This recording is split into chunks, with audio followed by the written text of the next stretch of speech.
Hello, hello. Glycemic load and low glycemic meals. I'm going to talk a little bit more detail about low glycemic eating.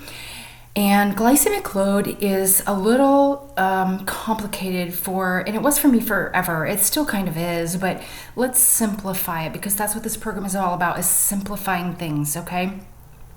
If you want to know the highly detailed definition, you can always go Google it because it's out there.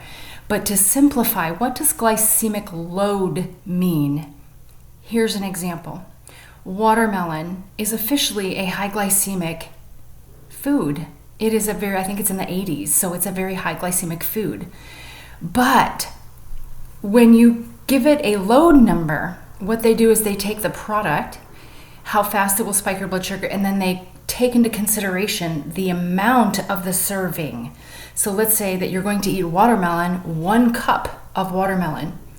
Because that 1 cup of watermelon is so much water in it that you're not really going to get very much actual watermelon out of that, the load is very low. So watermelon is a very safe thing to eat for diabetics.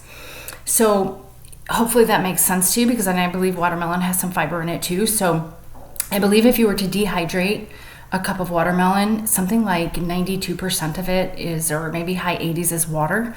So you're not getting a lot of product. Now, if you eat the entire watermelon, that's a whole different story. Okay, so that's load. That's how much of this product are you eating. So what is its index already? And then how much of it are you eating? Okay, that's what glycemic load means. For example, peas. A lot of people say peas have a lot of sugar. Well, they do, but it's natural sugar, but it's a very healthy macro. So it's got a fair amount of protein and low fat and carbohydrates. So the macro balance is very nice on peas. Like, I've eaten them for a meal before. So, but if I were to eat 2 cans worth of peas, that would be a lot. That might be a high glycemic load.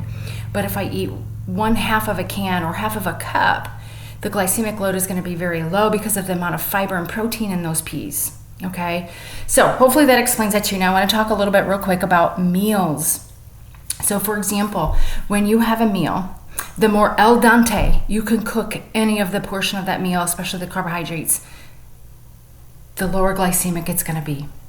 Okay, the more al dente, whether it's a potato, pasta, or any other kind of vegetable, the more firm it is, the lower glycemic it is. That's just a fact. Same with oatmeal. If you eat Quaker instant oatmeal, super high glycemic. If you eat 5-minute oatmeal from the big jug or the big container, still high glycemic. If you take the rolled oats, which take, maybe 5 or 10 minutes to cook, we're talking a little bit more medium glycemic. Now, if you take those rolled oats and you eat them like I eat them, which is pour a little hot water from the water cooler, let it sit for maybe 2 minutes, and then I chew on it because it's very firm still, that's low glycemic.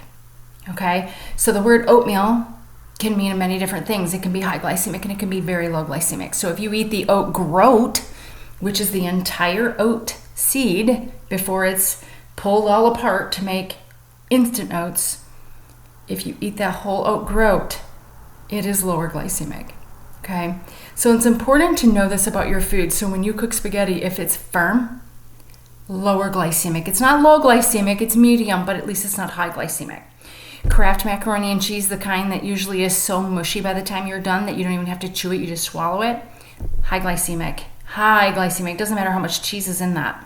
Okay, so it all depends on the firmness, because the firmness determines how hard your body has to do to break it down, or how much you have to chew. The more you chew something, the better. And the more you chew it, the better you chew it, the more it gets in your system, and your system still has to work harder to digest it than it would if you just simply ate a piece of white bread or ate mashed potatoes. Okay? So that's really important to understand about glycemic load, and we'll be talking more about that inside the group a lot. So be watching for that. Research what you have, but please, any questions, go in the group and post them, because then everybody gets to see the answers and it's very helpful to everybody. So glycemic load is the product itself divided by how much of it you're going to eat. That determines whether the load is low or high. Okay. And then making your meal glycemic, lower glycemic. Eat your protein first, have lots of fiber in there with your vegetables, and cook your carbohydrates al dente.